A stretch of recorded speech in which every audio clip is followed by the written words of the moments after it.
Welcome back to the Top Gun podcast. We're glad to have you here. We got a great episode for you guys today. We had a lot of fun with this episode. We got into some cleared for takeoff, grounded situations, which are kind of funny and debatable. And then we got into a big three conversation about the most iconic jerseys of all time. You got to tell us what we left out or what we didn't catch or what you think about our picks. And then from there, we get into the NFL. We go around the preseason games, talk about the Browns, spend some time in their quarterback controversies, and then hit up some Guardians and Buckeyes. And we may or may not talk about the team up north for a little bit. But other than that, we have a great episode. We're glad you tuned in. Stick with us. It's a good one. Here we go.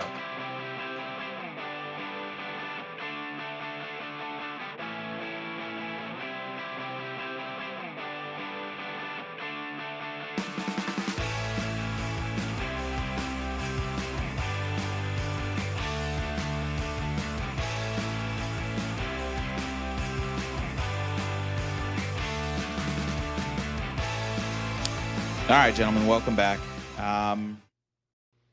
Great week of sports. I mean, anytime you get a bunch of football, and we have a lot to look forward to next week with upcoming. I mean, we're 10 days away from the Buckeyes playing, and we got week 3 of the preseason coming up, and a lot of football is going to be played that actually might look like a dress rehearsal for some teams. But yeah, I thought we had a good week of sports, so I think we're gonna have a lot to talk about. But trying to make this episode a little bit light to start. So let's start. Anybody have the funniest thing they saw in sports so far? Anybody have anything?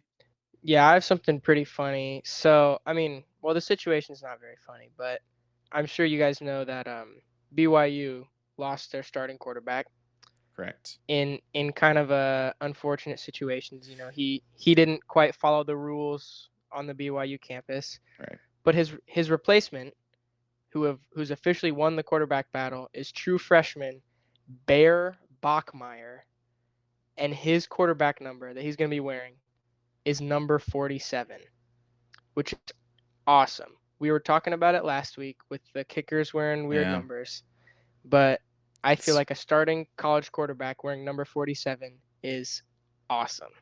It's like a long snapper. Yeah, a fullback or something. Yeah. Go ahead, Giovanni. All right, so for the NFL funniest moments of the week, I got Giants rookie Abdul Carter's welcome to the NFL moment. Rookie linebacker Abdul Carter, a high draft pick, was brutally flattened in a preseason game against the Jets, quickly becoming a viral meme. This moment served as a humongous reminder that even top prospects face challenges and learning curves in the NFL. Yeah. Yeah, he got humbled real quick. He it was got planted. Pancaked. Yeah. That didn't look good for the Giants because when you waste all that capital, I guess, draft space on somebody like that doesn't look good when you take a dive like that.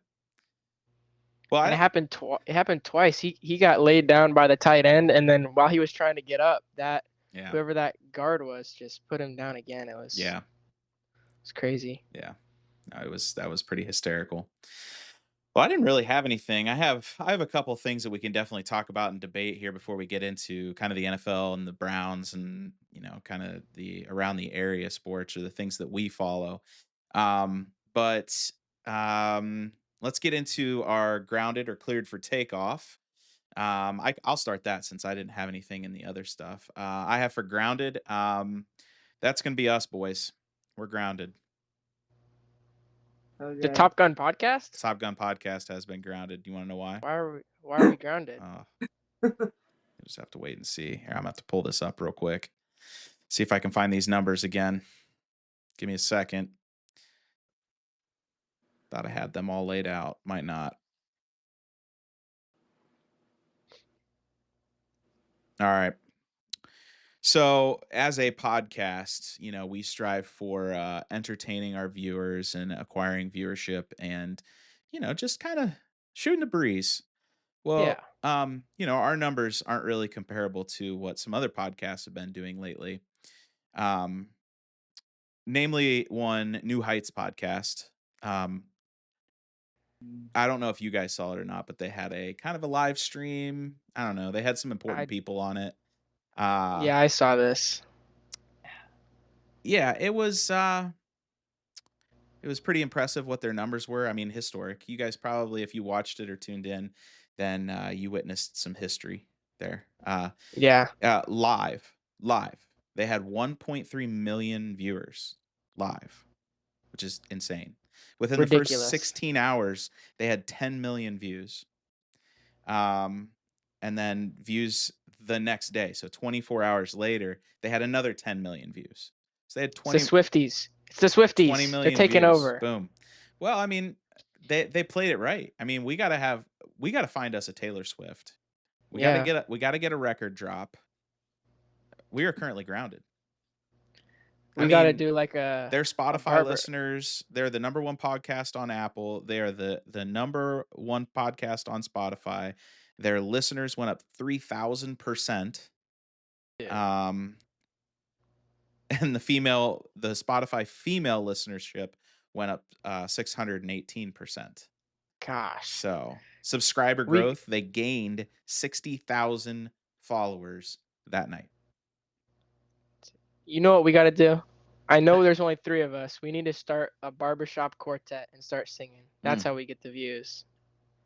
Yeah, a barbershop quartet. You think people would tune in for that? You said we needed to get a record. I don't know. I think we just need somebody kind of famous to be on here or something. Let me know if you guys know anybody famous that'll come drop some information to the viewers. Mm-hmm. But yeah, that's my grounded. My cleared for takeoff is well, it's actually kind of a second grounded. I didn't have much as far as clear for takeoff. Clear for takeoff was New Heights podcast. Let's be honest, it wasn't really. We're kind of grounded, but they're soaring. Let's just put it that way. I had another grounded, and it was Shedeur Sanders' leadership. So if you remember 2 weeks ago, Shedeur Sanders got in trouble for speeding, right? Yeah. And so based on his example, what did Myles Garrett just go out and do? Speeding again. Yeah, he's a poor leader. I would say Shedeur Sanders is he's already failing as a quarterback there. He's got to be a leader on and off the field. So Shedeur Sanders, not a good leader. All right, you guys are up. For clear for takeoff, I'm going to say Jackson Dart because he did really good against the Jets defense last night. He had 2 touchdowns. He came in for Russell Wilson, and he led his team to a victory. So clear for takeoff, I gotta say, is Jackson Dart. I think he'll be the next franchise quarterback when Russell Wilson leaves the Giants next year. Yeah, that's a good choice right there. For cleared for takeoff, I have the Seattle Seahawks for kind of whooping on the Chiefs. That might just be my inner Chiefs hater talking, but I thought they had a pretty good game against the Chiefs. I mean, even though, it's the preseason, people are just trying people out, but Drew Lock was balling out, and we know what Drew Lock can do from his time on the Broncos. I guess, but yeah, I just thought it was a great game. Like they put it all together, and the Seahawks, what's his name? The Seahawks punter, he did a good job. Michael Dixon. Mm-hmm. He had some monster punts that game. So my clear for takeoff is the Seattle Seahawks. Good. Anybody got grounded? I do have a grounded. My grounded is it's gonna be Hendon Hooker with the Detroit Lions. He's been on this team for a few years, but he's not been able to. I mean, he showed it last night in the second half of that game against the Dolphins, that he just showed that he was not able. He was not able, and he hasn't been able to perform, at a high level. And it was, at the end of the game to close that game, that interception that he threw. It wasn't entirely his fault, but I mean, it was a great athletic play by whoever intercepted it. But I didn't like what I saw from Hendon Hooker, so I have to say that he's grounded. Giovanni, got anybody? Anything? Dylan Gabriel, because what on earth is that quote right there? Yeah. Yeah, in case you guys missed it, Dylan Gabriel came out and said that, in football at the quarterback position, we have entertainers and competitors. And I know I'm just out here basically paraphrasing to be a competitor. And so that kind of seemed like a shot at somebody who's quite the entertainer who may also be competing for the quarterback position in Cleveland. Maybe some drama. Yeah. It might be. It's not a good look. Trouble in paradise for Yeah, those two. I don't know if we're in paradise quite yet. I was gonna say I don't think Cleveland's quite paradise. All right. Well, good. So there's our clear for takeoff and grounded. All right. So I know we sat down collectively as a group and we decided that we wanted to do something else, have a little fun outside of just sports information and reporting. And we decided we're going to do kind of like a ranking. We're going to call it the Big Three. And so between the three of us, what we decided we are going to do is we are going to pick the most iconic jerseys of all time. Okay. Now, jerseys, right? Not uniforms. Yeah, I would say just the jersey. Okay. Because the uniform, I mean, like that kind of implies, like with basketball, the shorts, baseball, pants, and the hat. Mm-hmm. Mm-hmm. Same with football with the helmet. Okay. So. Okay, jersey. Okay. I just had jerseys. If we do like an honorable mention at the end, stuff that we left out, then maybe I'll share with you why I asked that question. I know that we kind of debated this and threw it around, and we'll probably do some more of these later on. As far as best, like our favorite jerseys, and we can have people rank them and say if they agree with us or not. And you guys feel free to let us know whatever we miss or what we left out, what you think should be in the top. I guess what would end up being 9 of the most iconic jerseys of all time. So what we're going to do is we're going to do a snake draft where Giovanni is going to start, and then it'll go to me. Cooper will get 2, and then it'll come back to me. Giovanni will get 2, so on and so forth, if you've ever seen a snake draft. So, Giovanni, you ready? Yeah. All right. Pick one. The Toronto Raptors, the little raptor dinosaur on the jersey. I think those are really cool. The purple cool. Raptor, Vince Carter, those jerseys. Mm-hmm. That's a solid pick. I like those jerseys. That's a good pick. That is a good pick. That's one of my favorite NBA jerseys, I would have to say. Yeah, for sure. I won't divulge too much because I don't want to give anything away here. I went kind of with the iconic route. I said that to be an icon is going to be more of something that transcends sports. Like you would see your average person walking down the street wearing this, right? That would be more iconic, right?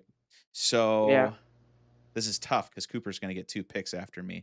I'm going to go with the Yankees pinstripes. Oh my gosh, dude! No, that's so annoying.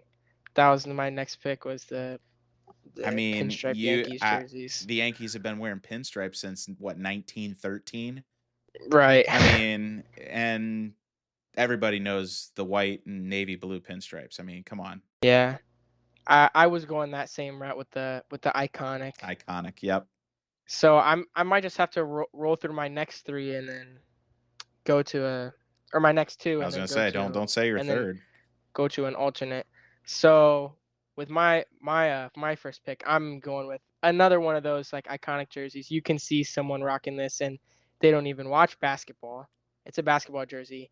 I'm going with the Chicago Bulls red jersey. Yep. I mean, I feel like that's especially if you throw a 23 on there. Yeah, with what Michael Jordan did in the 80s and 90s, you're gonna see so many people wearing those. Then with my next pick, that was my number 2.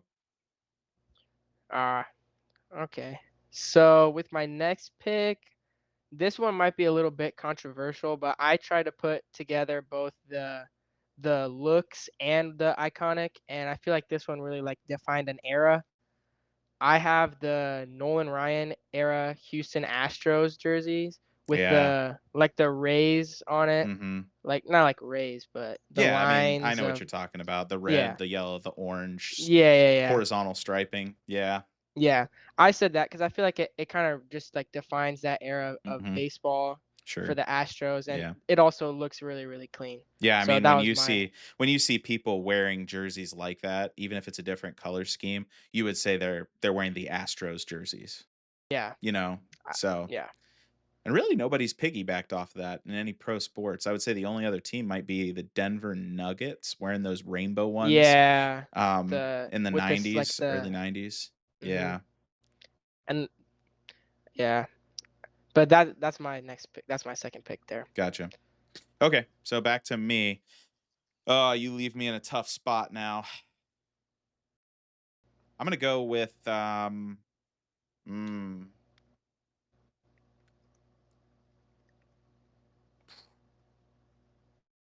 going to go with the Dodgers. The Dodgers white with the script Yeah. Dodgers. I must be sticking with baseball here. I mean, Sandlot, right? Benny the Jet Rodriguez, like everybody wants to have that blue Dodgers uniform. I don't know. That's where my mind was going, for my third, but Right. not anymore. All right, Giovanni, to you. I'm going with the Houston Oilers jerseys. That's a good one. The Houston Oilers. Those are classics. Those are classics. You got two. You got another one? The Green Bay Packers green and gold uniform during the Vince Lombardi era, symbolizing the team's rich heritage. Yeah. Yeah, those are iconic. I don't think there's any other team that uses that color scheme. Yellow and green. I can't think of one off the top of my head. Not pro sports, but Sonics, maybe. yeah, Seattle SuperSonics. They're not even a team anymore. The Seattle Storm, that's what's currently in Seattle for the WNBA. Right. But my mind, I'm not gonna lie, when I thought of green and yellow, I thought of Wilberforce, which is HBCU in Ohio. Mm-hmm. And fun fact, this is kind of an interjection, but they officially are sponsored by like And One. Their school sponsor is And One. So that just popped into my head. Gotcha. All right. Well, let's see. Back to me. And then Cooper's got one. Do I stay? No. Let's go with iconic.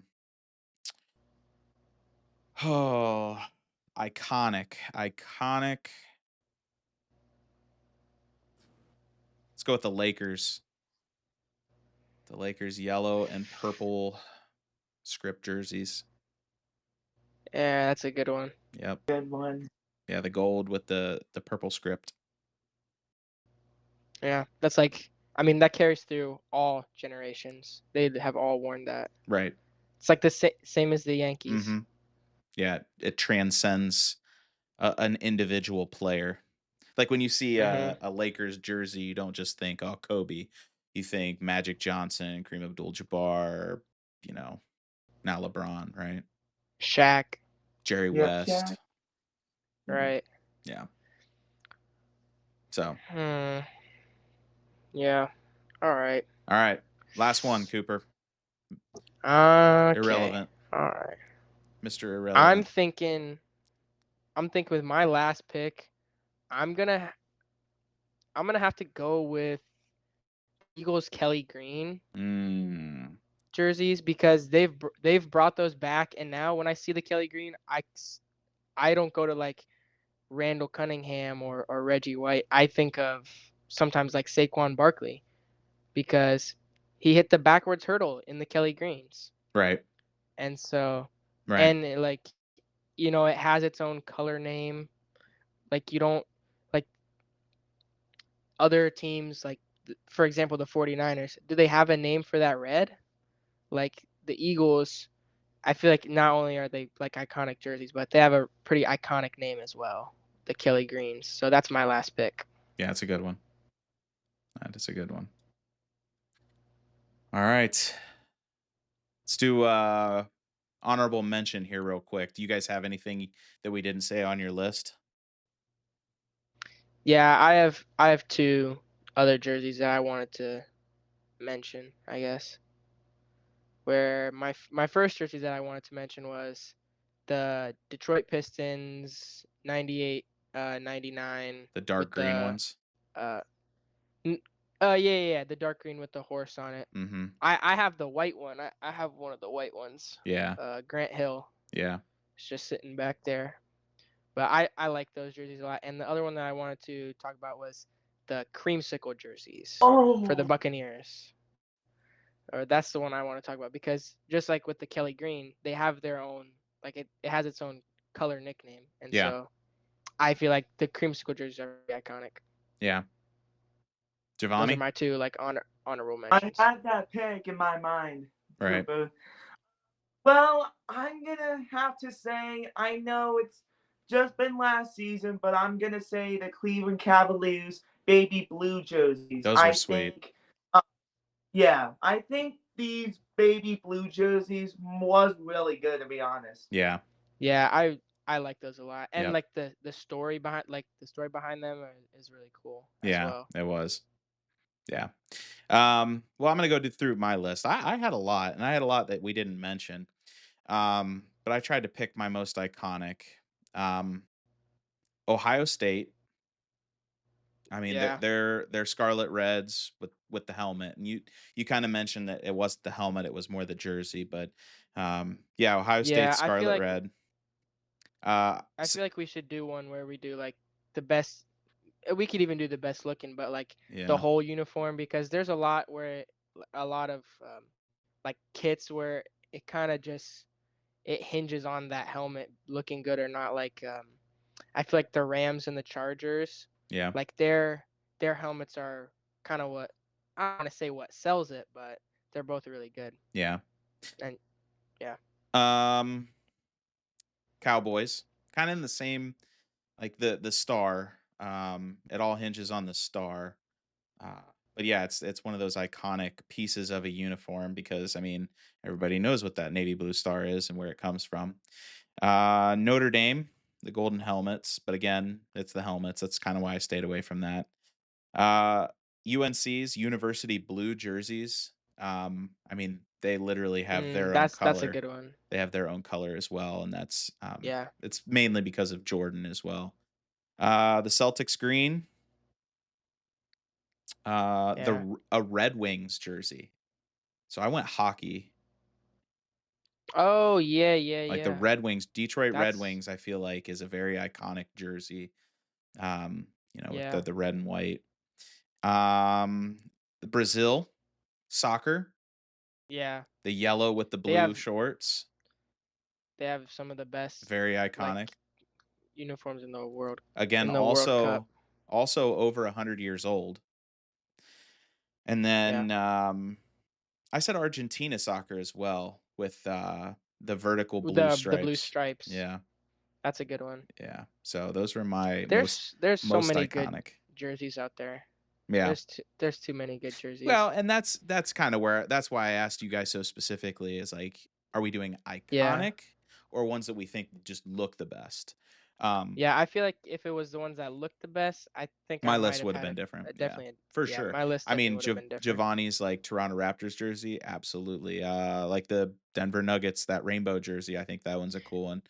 Yeah, I feel like especially for maybe not as much with I would say with other sports as well, like with baseball and basketball, anything in the 90s and early 2000s is so I don't know if it's like the nostalgia of looking at it or what, but I feel like it just looks better than other jerseys. They're retro now. Yeah.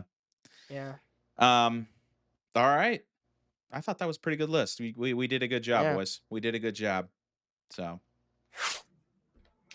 All right, folks. What I'm going to do for you is break down the NFL games this week. We're going to start backwards Friday, work our way all the way up to, the current game that's being played is the Bengals and the Washington Commanders. So I'll give you an update about the time we end this segment. So we started off on Friday. We have the Titans playing the Falcons. The Titans won 23-20. Not a whole lot happened. There wasn't a whole lot of big names that showed up and showed out. So we'll kind of move on from that game. The Chiefs and the Seahawks. Now that game was a show up and show out for the Seahawks, and that's two in a row for the Chiefs. Now, mind you, they are the Chiefs, and Patrick Mahomes didn't play, but Drew Lock played very well for the Seahawks. I know Sam Darnold is going to be their number one. He's the one that's getting paid, but they have a nice backup in Drew Lock with 10 completions for 12, or 10 out of 12 completions for 2 touchdowns. But yeah, the Seahawks looked okay. They looked okay in this game. The Browns, we'll get to them here in a little bit, but I did just kind of want to mention that Gabriel did look decent, and their defense showed up and showed out. So we'll get to that here in a little bit. Cardinals and the Broncos. I got to say, as a Broncos fan, that I think that Denver looks pretty good. I mean, they have some depth to their depth chart. They had several wide receivers who were not Cortland Sutton or Marvin Mims or even Evan Ingram, who did play well. But, they got Pat Bryant and Franklin and some of these other guys who will really add some depth to their lineup. And I think that the biggest thing for the Denver Broncos is going to be, for me personally, is going to be if J.K. Dobbins can play, if he stays healthy, and if Bo Nix does not hit his sophomore slump, which it sounds like the defense will do their part. As long as Bo Nix can take care of the ball, they might do okay. Jarrett Stidham looked like a stud, slinging it around for 240 yards and 2 touchdowns. So the team overall looked good. Dolphins and Lions. The Lions are kind of hitting this little skid. They've gotten a little bit better. There's some improvements from the first game of the preseason, but as far as the Lions go, there is not a lot of depth to their depth charts. There are a lot of guys who are trying to compete for positions, and a lot of guys who are starters who didn't play. But those guys competing for positions have not played very well up to this point. So it'll be interesting to see what happens with the Lions. If they can stay healthy, they'll be good. But it's not looking good if they lose 1 or 2 players, kind of like they did at the end of last year. So hopefully next week when they do their tune-up that Jared Goff comes out and shows out for a little bit. Maybe they get some reps and to guys like David Montgomery or Jahmyr Gibbs, Amon-Ra St. Brown. But I don't expect them to play them a whole lot, but it would be nice to see them kind of gel together as a team. Next game was Packers-Colts. Packers won 23-19. And again, not much to look back on. Anthony Richardson, the battle between Anthony Richardson and Daniel Jones. No one really cleared themselves. There was no separation here. So I think, in my opinion, that always goes to the person who's more seasoned, more of the veteran on that team and might know the playbook a little bit better. So I think as of right now, Anthony Richardson has a little bit of an edge, but they still have one more game to go. It'll be interesting to see who wins that one. And as far as the Packers, Jordan Love did look a little bit better. I know he had finger surgery recently and did not play. So I will be interested to see if he looks better here in these upcoming games. They did not say it was like a season-ending injury or anything that they need to be worried about. So the Packers should be able to count on him come game 1. Patriots and Vikings. Not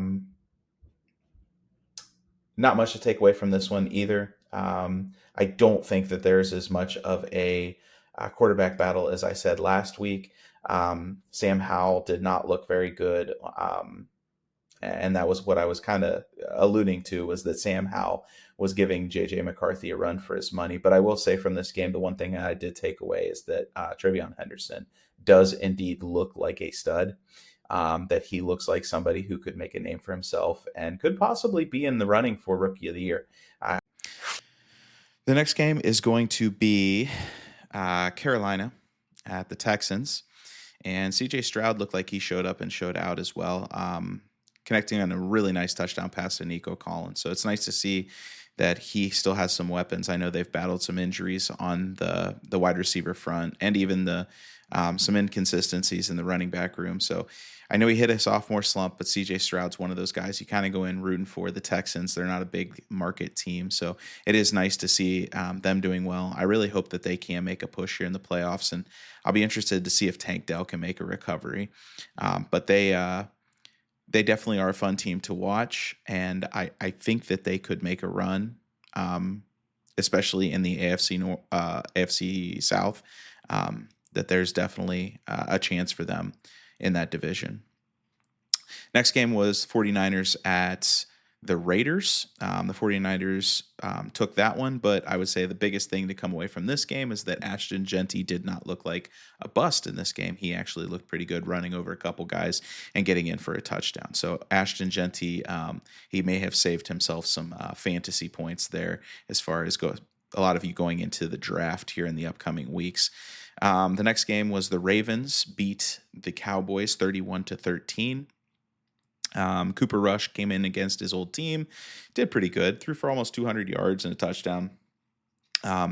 But the Ravens winning streak during the preseason continues. It's pretty amazing. I don't know if they give a trophy for that or not, but can always count on the Ravens to win in the preseason. Next game is the Chargers and the Rams. Nothing really to be too concerned about in the game. However, I would say there's probably a quarterback problem. Matt Stafford has not looked very healthy. He's got some back issues. They're trying all kinds of stuff, some voodoo magic on him, laying on this glass table in some RV off the field. It's not looking good. He hasn't touched a ball for the most part yet. I'm sure he's sitting in on the classroom work, but last night they threw Stetson Bennett for 40 passes, 320 yards and 3 touchdowns. That doesn't look like they are. They're testing out Stetson Bennett because they think they are probably going to have to play him right off the grip. So, we'll be interested to see what happens with Matt Stafford here in these upcoming days. I like Matt Stafford, but he's getting up there. I think he's 39, 38. So, as far as football goes, he's a hard-nosed Bulldog player, so I'm sure he's been beat up pretty good over the years. Jets and Giants. The Giants whooped the Jets. Jackson Dart looked pretty good. Jackson Dart slung the ball around as well, 14 for 16, 137 yards and a touchdown. And if I'm Russell Wilson, I'm genuinely concerned because this kid looks like he could be the future. So they very well could, if things don't go the way they want them to, and it's the Giants, I could see Jackson Dart getting some substantial playing time at some point this year. These last couple games, he hasn't looked too bad. So Jackson Dart is a guy to watch here in these next couple weeks. The Buccaneers beat the Steelers at Pittsburgh. Not a whole lot to take away from here, but as a Buckeyes fan, I got to say Emeka Egbuka, it adds to the list with Travion Henderson as guys to watch for Rookie of the Year. He's a gamer, man. Which is even more exciting as a Buckeyes fan is that he was the number 2 wide receiver to Jeremiah Smith. It just puts Jeremiah Smith into another category there. But Emeka Egbuka is this fundamental, surgical. He's going to run good routes, and it's going to kind of complement the Buccaneers, especially since they have kind of an older wide receiver room. It's a good wide receiver room, but you eventually going to be losing Hall of Famer in Mike Evans, and some of those guys were beat up last year. Chris Godwin's coming off of an ACL injury, so Emeka Egbuka is a big pickup for them. Jaguars Saints, nothing really going on here. As far as the Saints quarterback battle, Spencer Rattler didn't really do anything to hurt himself, and Slow didn't really do anything to help himself. So I'd say those two are pretty neck and neck as far as the quarterback battle there, which again, if you refer back to what I was talking about before, the quarterback who's probably been in the system longer, who understands the coach, who understands his players, is probably going to win that battle. And so I would say as of right now, the edge goes to Spencer Rattler. But I know as coming in as a rookie, you always have that question mark that if the veteran who knows the playbook can't get it done, send it in the new gun. And then finally, the Bears looked tough last night. They whooped up on the Bills, skunked them 38-0. Rome Odunze looks good. Caleb Williams looks good. I mean, it's just, I think that new coach, new offense, new weapons. The Bears might give some people a run. And I think we mentioned it last week that the Packers should be worried. The Packers very well could fall to the bottom of the NFC North, and that would be very interesting. You have a good team in Minnesota. You have a good team in Detroit. And now if you have a good team in Chicago, what used to be a playoff hopeful in the Packers and signing their playoff quarterback could be a problem. So interested to see where that goes. As a update on the Bengals game, we have the Commanders 14, Bengals 7, going toward the end of the first quarter here. But let's see if Joe Burrow, my hope was that he played a little bit, and he did. He was in for one drive, 2 for 5 for 12 yards, which isn't a whole lot, but at the same time, get Joe Burrow some reps, man. I'd hate to see him come out sluggish. Chase Brown looked good, 5 carries for 16 yards and a touchdown. And Jamar Chase, 1 reception for 11 yards. So the Bengals might be tough week 1 if they get this figured out early. So, all right, let's talk about some Browns. All right, let's talk about the Browns. Now, Cooper, you're a Lions fan. I was born and raised a Broncos fan, but we both live here in the great state of Ohio, and we are surrounded by the Browns and the lore that is the Browns. Giovanni, I know you're a diehard, and so you have a little bit more emotion behind a lot of this, whereas we might come at it a little more level-headed. But it's always fun to talk about the Browns, only because the Browns are, well, the Browns. They're 2-0 in the preseason. They look great. You know what really looks great? Their defense. Absolutely. And their special teams. I mean, they look amazing. You know what else looks great? Their quarterback room, which is pretty funny because they have 6 of them. I mean, Tyler Huntley does not look bad. Tyler Huntley's going to find, if they end up cutting him when Watson comes back, he's going to find himself on a team. No problem. He could fill in and win a couple games. He's definitely better than DTR. Man, he got lit up in that game. Here's the thing though is, well, let's talk about Gabriel first. I thought Gabriel did really good, honestly. Like, I know he had the interception that went back for a touchdown, and I honestly think you have the two, as you watch that on replay over and over and over again, because that's what they do, is they just break down everything that they do wrong. It looked to me like the 2 wide receivers came together. Neither one of them wanted the ball, and it just then he went just right in snuck between through. them. I mean, they both could have stuck their hands out and grabbed that ball. But then they let whoever corner that was just sneak right between them. And I'm not going to put that one on Gabriel. No, I feel like that was just kind of not a great situation to begin with. And the handoff that they botched for the fumble, which is the other thing that people are going to talk about, is the handoff. Any kind of turnover is going to get talked about. It actually looked like the running back didn't know what the play was. To me, it looked like the running back was running to set a block. Yeah. And he wasn't ready to get the ball. That was Pierre Strong, right? Yeah. Yeah. That's what I thought when I was. Who had a good game. Yeah, he had a great game. He had a good game. 13 for 89. Mm-hmm. That's an average of almost 7 yards a carry. That's strong. And that's Pierre Strong. Yeah, Pierre Strong. And that's good. That's reassuring, because that's one of the things that, was not one of the huge areas of confidence, for the Browns going into the preseason, because no Nick Chubb, and it's kind of, you kind of think of it as a weak running back room, but I mean, I feel like Pierre Strong, and then Amani Marshall, he had a good game too, 6 for 25, and better news on top of that, Quinshon Judkins. Yeah, they dismissed all his stuff. We'll get that. We'll get to that. But Giovanni, what are your thoughts on the Okay. Browns quarterback room? So last week we talked about, do you even let Dylan Gabriel do a whole lot because his draft stock might go down? I mean, right now you know where it's at, but now you're looking at like, okay, Dylan Gabriel can't compete at the NFL level. What do you do with him, Giovanni? I don't know, to be honest. I just don't know. You got Shador, which he played great last preseason game against the Panthers.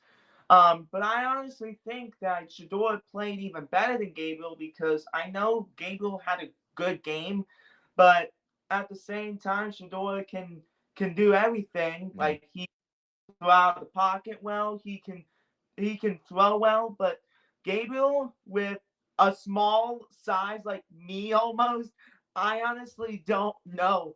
But if I'm the Browns GM, I would probably um still cut a quarterback before the regular season starts. I don't know who though. That's kind of difficult. Yeah. I mean, you can't keep all six. Yeah, you can't. Um, I mean, they don't have to worry about Watson right now because of the pup list, but so it's technically five. Yeah, But, 5. keep trade cut. Who you keeping? Who you cutting? Who you trading? Because I feel like you can't keep three good quarterback. I mean, nobody's gonna want Joe Flacco unless their quarterback goes down. So Joe Flacco is ours. And Yeah, we're only paying him for 1 year, so it is what it is with that. And honestly, well, at least for me with Joe Flacco, like we have yet to see him play this whole year, Right. and we have seen, Dylan Gabriel come out and be a great facilitator. He's thriving in what he was doing against the Eagles, and you see um Shadur come out and he's making the big plays. He's throwing, rolling out of the pocket, and he's doing what he needs to do.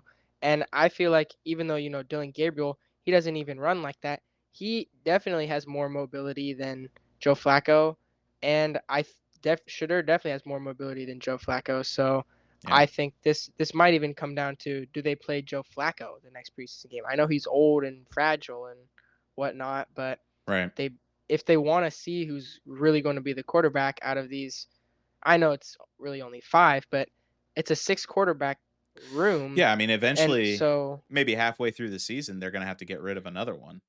yeah, yeah. Somebody. So you gotta know what your plan is going into that as well. If you plan on taking Watson off the pup list. So um ESPN Cleveland does break down like what they've done, like almost like a depth chart breakdown. And they post it every day. But it's the QB tracker throughout practice. And I guess when it's as big of a controversy as it is for us who live in Ohio, and all of us who, are diehard Browns backers.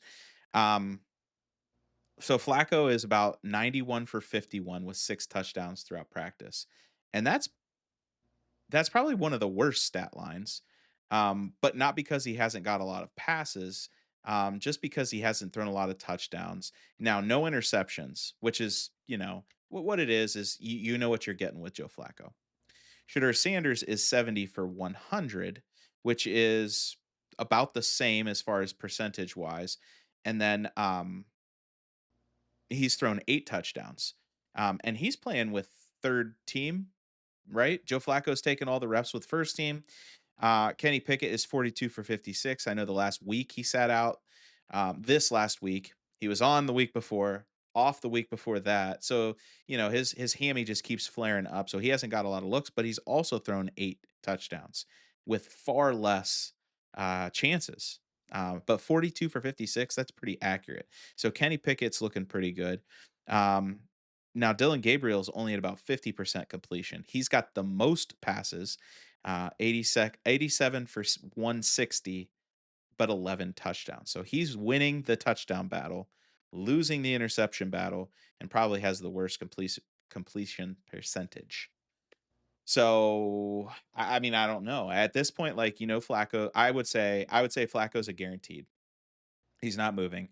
He's yeah. probably going to be your day one starter just to make sure everything goes the way it's supposed to go. He's played for Kevin Stefanski. He knows the system. He's a seasoned veteran. He's going to make the right decision in the fourth quarter. Because ultimately, if you are within striking range going into the fourth quarter, Joe Flacco's your guy. It's not going to be Shedeur Sanders to lead a fourth quarter comeback. It's not going to be Kenny Pickett. It's not going to be Dillon Gabriel. So that's who I would want. Now, moving forward, I would say right now Kenny Pickett is on the trading block. Like he has to be on the trading block only because there's no place for him now. Now that Dillon Gabriel and Shedeur Sanders have shown they have the athleticism to compete at that level, I would say if Flacco goes down, out, can't do it, whatever it may be, Shedeur Sanders or Dillon Gabriel steps right in there. I don't think we need to fill in with a Kenny Pickett. I don't know. What do you guys think?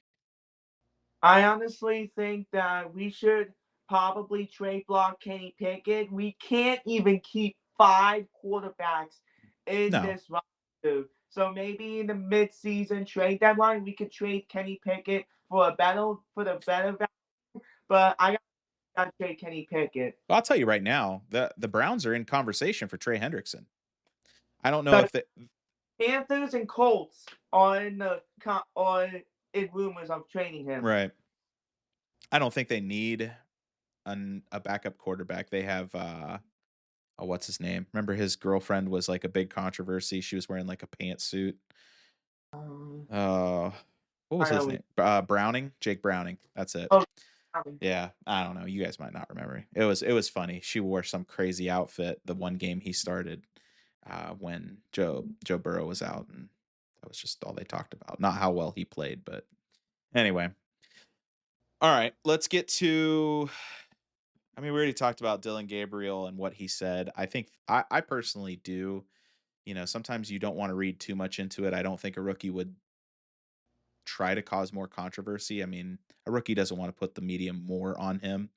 But at the same time, like what he said in that post-game presser, that was interesting. It sounded like it was directly directed at Shedeur. So it's interesting.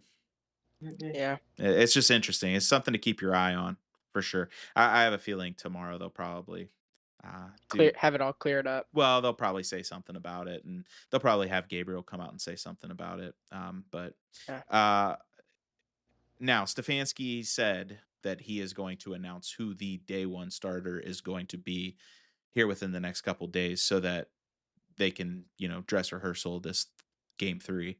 So we will know who the starting quarterback for the Browns is this week. So moving forward. Now, on at Cooper's point, he kind of mentioned this or hinted at it. Quinshon Judkins is back. I don't know how fast he's going to work his way back into the lineup. It probably, he's going to have to learn some schemes at least. Like, when we're in this set, here's what you're doing kind of thing. But that is an instant spark plug to that offense. I think that he's going to make a difference. He is a super strong, super fast back. As long as he stays out of trouble, right? More than likely, I would say that all of a sudden the charges are dropped. They drag this out for 2 months.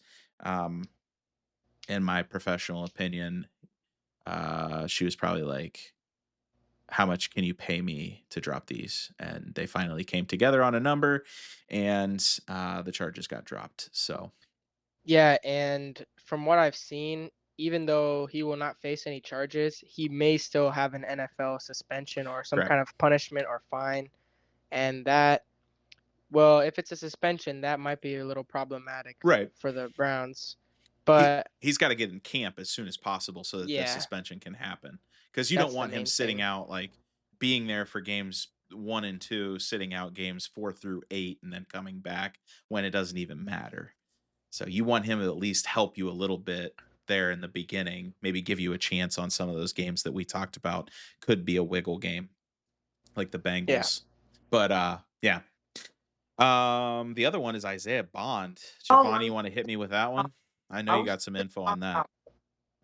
Well, the charges are dropped against Bond, which he was supposed to go in the draft, but he didn't. He went undrafted, but the charges were dropped last week. So 3 months later, or 5 months later, from April to August, Yeah. the charges were dropped. He signed a 3-year rookie contract with the Browns. It's surprising for me because rookie players usually sign a 4-year deal with the teams on rookie contracts. But this is a weird contract, a 3-year deal. I guess so, but I'm surprised Isaiah Bond chose us. I mean, Yeah. he can run, he's got the speed, but I hope he can catch well. Yeah. Like from Oh, well, no, he was pretty good with Texas. I mean, he's a stud. I mean, he was supposed to go in the top 2 rounds. So, yeah. the fact that he fell completely out of the draft is surprising. So, Yeah, I hope this is gonna work out I hope this wide receiver will probably save the catching problems, I hope. well, I mean, yeah, I mean, you add him to Jerry Jeudy, Yeah. Pittman, um, who else? What was it? Thrash. He looked really good the other night. Um, Caden Davis looked good as well. He had 3 catches for 44 yards against Philly. yeah. Um, so I mean, you have Njoku who hasn't played yet, but at the same time, I said Pittman, I meant Tillman. Um, they have some athletes. Deontay Johnson's not bad. Um, So I do think that they could, make a little noise. I think that the games before the season started, before preseason started, I think that they did. I didn't think they were going to make much noise at all. Like, these games where they're going to go up against the Lions or teams like that. Like now they're putting some pressure on some of these teams. Like, okay, you got to show up to beat us. It's not a give me. Now they don't have the quite the same Jimmys or Joes as some of the other teams, but I would definitely say there's some dudes on the defense. So um, they're definitely gonna have to score some points to beat them. So all right, boys. Well, anything else on the Browns before we move on?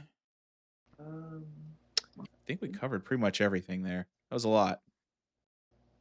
I don't think so. Good. Okay. Um, let's talk about the Guardians really quick because I want to end on the Buckeyes. There's a lot going on there. Kind of. Not really, but kind of. Um, the Guardians are tail spinning this week. I'm gonna phrase it as this week because I want to give them the benefit of the doubt. The season's not over. We're still in the middle of August. They still have 6 weeks left to go, but they slipped quite a bit. They went from 6.5 games behind Detroit at the start of the week to 8.5, and now they're 3.5 games back in the wild card. And some of those other teams are starting to catch traction. The Mariners are looking good. The Yankees are starting to look good again, and so playoff hopes are slowly starting to dwindle. Um, but 6 weeks, I mean, it could literally turn around here in this next week. The only problem was they played 2 teams that they should have beat, and they got swept by the Braves at home. So that's kind of tough. Giovanni, you have anything on that? On the Yeah, Guardians?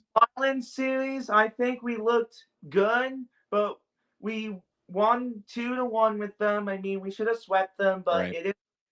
But the Blaze series was probably the worst series that we had because we had Tom Hamilton got into the Guardians Hall of Fame, and we should have honored him with 2 wins last night and tonight. But the Guardians, they had it tonight. They had it today, but they could not get it done. We should have won that Atlanta Braves series with Yeah. Tom. Yeah. That was sad. I Yeah. mean, we got our butts kicked by the Braves. I mean, there were a couple games that were just absolute blowouts. So I hope they get it together. There were no new moves. There was nobody getting moved up or down. As far as pitching, everybody's healthy per se. I mean, when you look at the last couple weeks and kind of the run they've made since the All-Star break, it's still the same squad. The only person that's kind of moved up was CJ Kafis, and he's been playing okay, but I don't know.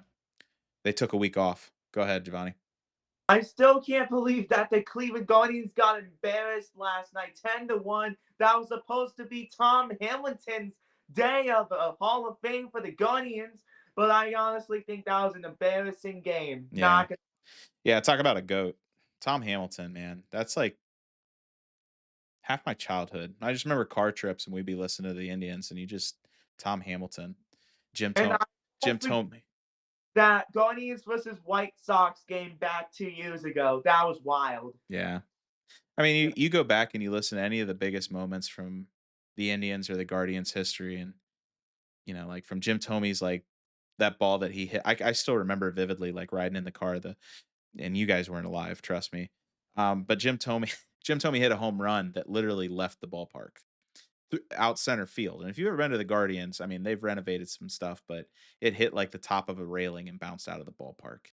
And I just remember him just like being baffled and describing it. And then the other one was I actually had the pleasure of being at both of these games. The loudest game ever played in Major League Baseball was the 2017 I want to say it was the ALDS game against the Yankees when Frankie Lindor hit the grand slam. I was at that game, but I made sure to go back and listen to Tom Hamilton's call of that home run just because I knew as it was happening, the stadium's rocking, but I knew that that was an iconic moment and I wanted to hear how Hamilton called it. And then last year when they hit that walk off, David Fry hit the walk off to beat the Yankees in And the I would say, and you were at that one and too, the weren't you? ALCS. I was at that one too. I mean, just I went back. I mean, the second we got in the car, I'm like, fire up Tom Hamilton. I want to hear how he calls it. So yeah, I was Had he's I'm gonna miss it when the next day yeah. at school, so that was I great. know, it was pretty sweet. I'm gonna miss it when he's done. When he steps away from it, that'll be sad. That'll be a sad day. But I'm glad he's going down in multiple Hall of Fames for what he's done for the Guardians and the Indians. So but yeah, as far as the Guardians themselves, they are tail spinning. We're gonna hit refresh. I hope they hit refresh this week. We'll see what happens. But yeah, they struggled this week. It was not good. Um, in terms of catching, making the playoff push. All right, Buckeyes. We're 10 days away from game one. Still no news on the quarterback yet, and Ryan Day's been playing it pretty close to chest. I mean, he's not really been given a whole lot away. And I think what he's doing is he's having his players do the same thing. Because I know Jeremiah Smith said that he came out and said that, I mean, both guys are competing equally, and it's fun. And I want to get out there and compete day one. He turned it back to like on himself. So I wonder what the controversy is there. I wonder what he's trying to hold so close to him that he's not letting any of that slip out.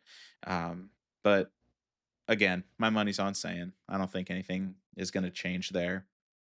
Um, but there's not a whole lot of news from Buckeye camp right now, other than, and I know Giovanni and I were kind of talking about this a little bit, but so the allegations against Michigan, NCAA was doing their Yeah. investigation, and they finally came down with the hammer. And I ended up doing some research here because I was kind of like, I don't want to be. I'm not. I'm about as big of a Buckeyes fan as you'll see. I do know some people that are even bigger, like that. Just it ruins their whole week. I'm not going to say it doesn't make me mad when the Buckeyes lose. And in college football, when you lose one game, it is pretty impactful. It's not like the NFL. It's not like um, NBA. NBA, baseball, anything like that. Because one loss could definitely affect the outcome of the rest of the season. So the goal every year is to go undefeated. Now, losing to Michigan is obviously the worst thing that could happen every year. But I'm not one of those guys that is blind to it and thinks Michigan should be, you know, just I don't know. I try to see an unbiased side of it. But yeah, they're definitely the rival. Now, but here's my point to this is that I'm about to read you guys some stuff, and uh, I I know that when you put the money side on it, it seems like it is a big deal, the punishment that they brought down on them. But is it nowadays with NIL and all that stuff? I mean, you're bringing in guys for that much money, one guy, right? Yeah, Bryce Underwood easily. is in there for $20 million. Like one guy. And that was their big thing for Ohio State. Oh, Ohio State bought their roster and bought a national championship. Okay, well, that very next year, you paid one guy the same amount that we paid for an entire roster, and so did everyone else. So I don't want to hear it. Anyway, that was my little rant right there. So here we go. Okay. This would be 2008-9 season. If you remember, the Ohio State Buckeyes, it was Jim Tressel's last year of coaching there. He got he took the brunt, is what he did. He ended up retiring to save the program, which I know that sounds weird because he didn't do anything, but what he did was he basically said, all right, give me all of the allegations and everything that's going to come down on these kids, and so that the next group of kids don't get punished as much. The people who were at fault here did get punished, but we'll kind of talk about that. So if you remember, the story is Terrell Pryor and a couple other guys. Terrell Pryor's the big name. Another one might be Daniel Herron. You might remember him. But they sold some of their memorabilia for services or product. Tattoos. They wanted tattoos. So Terrell Pryor comes in with his Big Ten championship ring, his Fiesta Bowl sportsmanship award, which is kind of funny, and his gold pants. He sold them for tattoos, along with some of the other guys who kind of did the same thing. They signed some stuff, some memorabilia, and they sold it. And so what the NCAA made them do was basically pay for the things that they sold. So like Terrell Pryor ended up getting a $2,500 fine, which would probably be how much you could probably sell or buy a Big Ten championship ring, a sportsmanship award, and some gold pants from Beaton, Michigan. Then the team penalties are they had to vacate all wins from the 2010 season and the 2011 Sugar Bowl. All wins. It was a 12-0 season. They had a postseason ban the next year. They weren't allowed to play in a championship, even though they went undefeated the next year. They had a scholarship reduction. They lost 5 scholarships over the course of 3 years, and Ohio State was placed on a 2-year probation, meaning the NCAA could basically check in and make sure they're doing what they're supposed to be doing.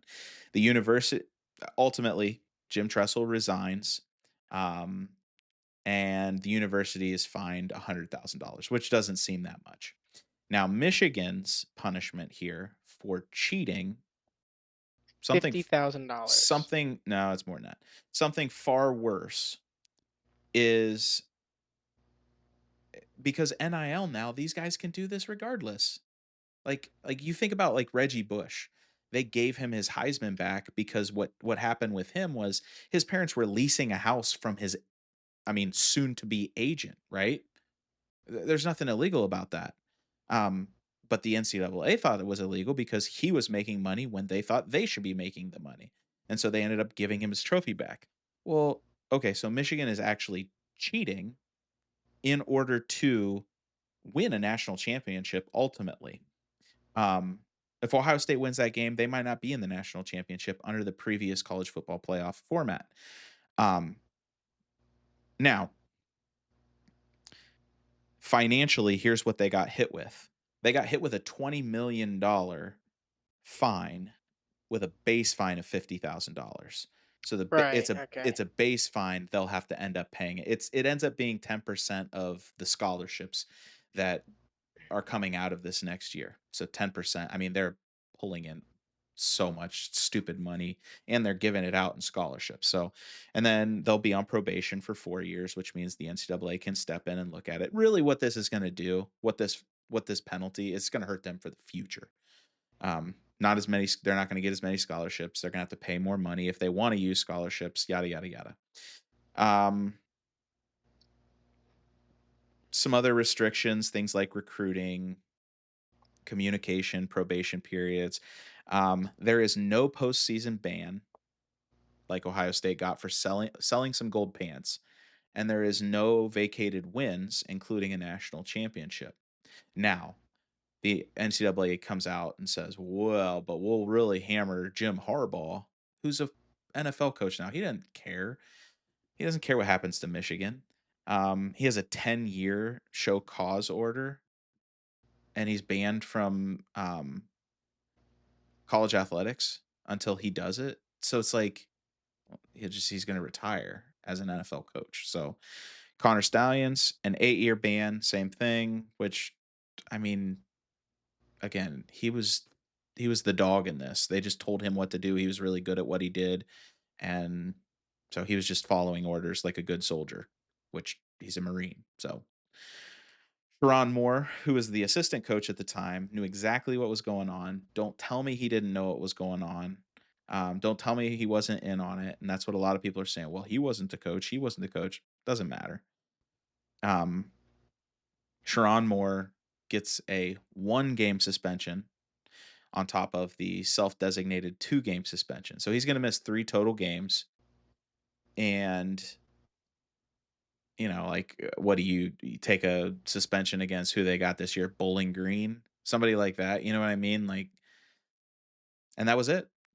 You know who got in more recent comparison, apples to apples, who got a worse punishment this year for suspension? Akron Zips for having bad grades. Wow. Yep. I heard that. So it's like, I know the NCAA puts all this money ban on it, but what they did was they made more money because now they're charging Michigan more money. So I don't know. It just seems here's ultimately when I listen to guys like Dave Portnoy, who's a big Michigan backer, and I listen to the people who are rah Michigan, Ohio State, you're a bunch of whiners, that kind of stuff. What I see is, and now it's completely evident because the NCAA found enough to fine you and put all these restrictions. You cheated. Period. Yeah. That season will always be remembered as a season. It's got an asterisk next to it, and it will always have an asterisk next to it. Michigans can say whatever they want to say. It has an asterisk next to it. So, all right, I'm gonna get off my high horse. Go ahead, Giovanni. I gotta say that Michigan should have not won that championship because of cheating. They were 100% cheating. Could you imagine we would have a CJ Stroud Ohio State in the national championship? I mean, I get it with the playoff format back in the day. I get that. But at the same time, Jim Harbaugh, everybody from Michigan was cheating 100%. Michigan fans don't even care about this day. And I don't know. Ohio State is still mad at it, but we don't care because we won the championship 3 years later, but at the same time, we still bleed red and white. And we always go up with a big fight against Michigan every year. But at the same time, like, I think Michigan was 100% cheating over Jim Harbaugh, Connor Stallions, and the whole Michigan organization. They got the big hammer in that. I get it. Like, I get it that Jim Harbaugh will not be coaching it until 2038, but but Michigan got a big punishment from that. That's what I'm saying. Ohio State was robbed in the 2022 season. That's what I'm saying. I'll say ultimately it's going to hurt their future, but it Yeah. didn't. It didn't make it any. I guess as an Ohio State fan, there are no reparations for beating us by cheating. Now, last year, I mean, with all this going on, I think we truly got our butts kicked. But there were a couple years there where it seemed like those 2 years back to back where we literally couldn't do. We had the better team, hands down, the better team, and we couldn't do anything. You mentioned C.J. Stroud, and you look at some of the other guys on that roster, like Jackson Smith and Jigba, and all those guys, and we couldn't do anything. Couldn't do anything against them, and yeah, that's where I get upset. That was so. Yeah. So Yeah, I mean, I'm definitely not very biased when it comes to college sports, but at the end of the day, if you're going to cheat, and especially cheat in such a large fashion that you are legitimately like ruining games, you're ruining seasons for other teams and for your team. I mean, I get it. They may Future not have, teams, yeah. yeah, they may not have ruined their team at the time. Right. They won the national championship, but how does that look now? I just feel like Yeah. at least the punishment that the NCAA could have given out was they could have done that where they, just disregard some of those wins from that season. Yeah. And combine that with the team probation, the scholarship cutting, the budget cuts, the coach suspensions, and a lot of those coach suspensions, like the Jim Harbaugh one, that doesn't really mean anything. But I think they also had a few other things with the staff where like Denard Robinson, who's a former Michigan player, he's out of his job now. Yeah. And I mean, I understand obviously probably all of the staff were aware of the cheating going on, but it just, I don't want to sound like a cheater sympathizer here, but I wonder how it feels to be someone who was not, if they were not aware of that going on, how that, leaves a stain on your accomplishments. Right. Yeah. Let's say you're a player and, you're taught your whole life cheating, you never win with bad. Yeah. And so like they'll have to defend that championship the rest of their life. So it's just a really bad situation, I feel like, I agree. Really for everyone. I agree. Yeah, it's gonna come back to bite us. Yeah. Well, boys. Anybody got anything else? Yeah, I actually have one last thing to add. I know we talked about it a bit last week with our funniest things of the week with the Brian Dable 6'7", and we talked about it a little earlier, but I'm looking for the video right now. I don't remember exactly which game it was. Okay, so Red Sox and Astros 5 days ago. Someone hit a homer, and it was a 2-run homer that made the score from 4-7 to 6-7. The fans who caught the ball just started doing the 6-7 emote, and they started doing this or whatever. They're doing the 6-7 emote in the stands after they caught the home run ball. So that's just one thing I wanted to add. It's a good one. The 6-7 trend going on right now. Oh yeah. Where does that even come from?